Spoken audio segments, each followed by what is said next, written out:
سلام، د نن سهار د 9 بجو خبرونو ته مو زه سمیع الله امیني هرکلی وایم.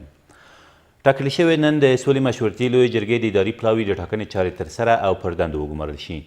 د یادې جرګې د مسؤلینو په وینا د اداري پلاوي له ټاکلو وروسته به د دغې جرګې 3200 غړي په یو 50 کمیټو کې خپل کارونه پیل کړي.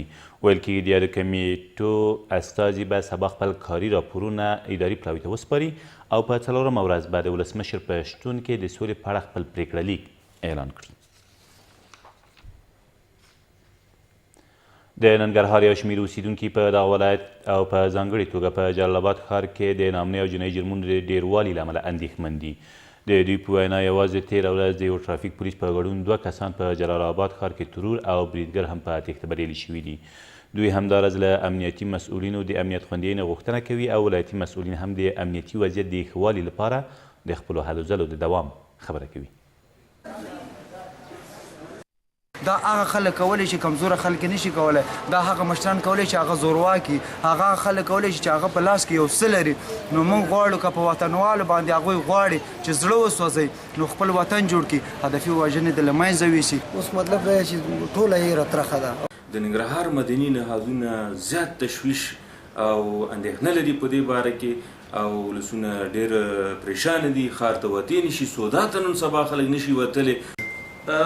هره پیښه چې رامنځته کیږي که هر ډول پیښې موږ مسؤلیت لرو چې د پیښو مخنیوی وکړو.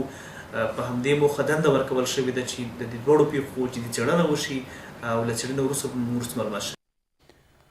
له دې سره سم د ننګرهار په غنیخیلو ولسوالۍ کې د ځمکې پر سر د نښتې له امله 11 تنو ته مرګ ژوبله واوښته. دغه نښته تېره ورځ په شیرګاړ سیمه کې رامنځته شوې او په پایله کې له دواړو لورو 2 تنه وژل او 9 نور ټپیان شوي دي.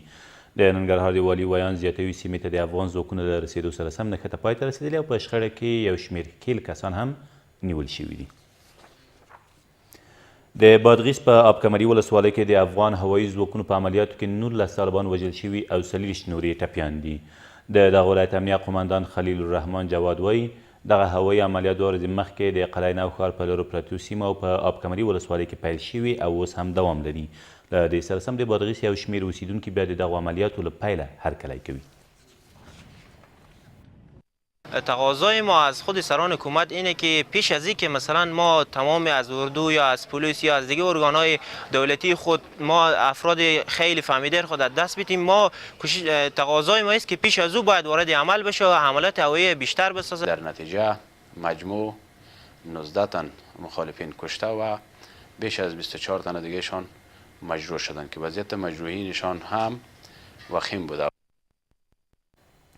ولسمشر غني تېر ماښام د هېواد د 14 ولایتونو له والیانو سره په چارچنار ماڼۍ کې وکتل.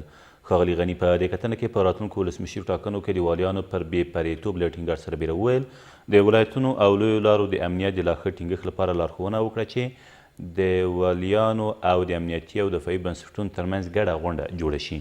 د ولسمشر په وینا له وزیرانو د والیانو رول مهم دی ځکه وزیران کابل محوره او والیان افغانستان محوره او مخامخ له ولسونو او خلکو سره په اړیکه کې دي.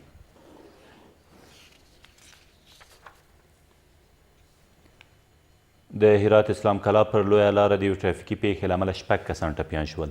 دا پیښه تېره ورځ هغه مهال رامنځته شوه چې یو سراچه موټر له سړکه واوښت او چپه شو. د سیمه ییزو مسؤلینو په وینا د 3 ټپیانو روغتیایي وضعیت ډېر نازکه دی. د خوست یو شمېر اوسیدونکي له سیمه ییزو مسؤلینو غواړي چې په دغه ولایت کې د کوچیانو او ځایي اوسیدونکو ترمنځ د ځمکې او څړځایونو پر سر رامنځته شوې شخړې او ستونزې حل کړي. دوی وایي په دغه ولایت کې له کلونو راهیسې د کوچیانو او ځایي اوسیدونکو ترمنځ د ځمکو او څړځایونو پر سر شخړې روانې دي چې کله ناکله د دواړو خواو ترمنځ د مرګ ژوبلې له امله هم کیږي.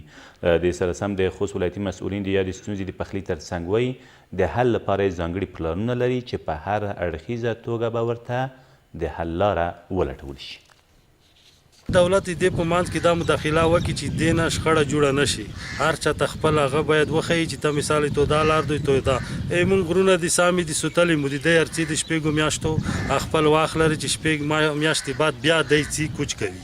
نو دا شپږو میاشتو هغه کې مونږ ته نه وته نه بعد مونږ په خوست کې په یو کوم کې څوک نه پرېږدي چې د په غرونو کې نږدې دی اوسي. دولت به ډیره توجه کوي دې نه سخت جړبر چی دې نه ډیر مشکل ورچی دې نه جنگونه جوړیږي به دې ته دولت توجه کوي دا مشکل دولت کومونه ټوله په ګاډه حال کې خودل چې حال چې دی چې نو سړک بند شي د خلکو کاډې وانړی خالي نه کی ضرورت یې منځ ته راسي مغه دی وګوري چې کوم ګرام مغه ته دی وایي ته ګرام یې ته دی منځ نه ګرام یې ته داسې وایي نه ګرام دې لپاره موږ پلانونه لرو اما قومي او ولسي ستونزې باید په هر اړخیزه توګه باندې وڅېړل شي او د داعشیانو مشر ابوبکر البغدادي له 5 کلونو وروسته یو ځل بیا په یو ویډیوي پیغام کې راښکاره شو.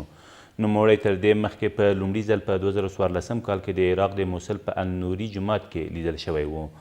د داعشیانو مشر په دې ویډیو کې په عراق او سوریې کې د خپلو پلویانو ماته منلې او د غچ اخیستنې ګواښ یې کړی دی.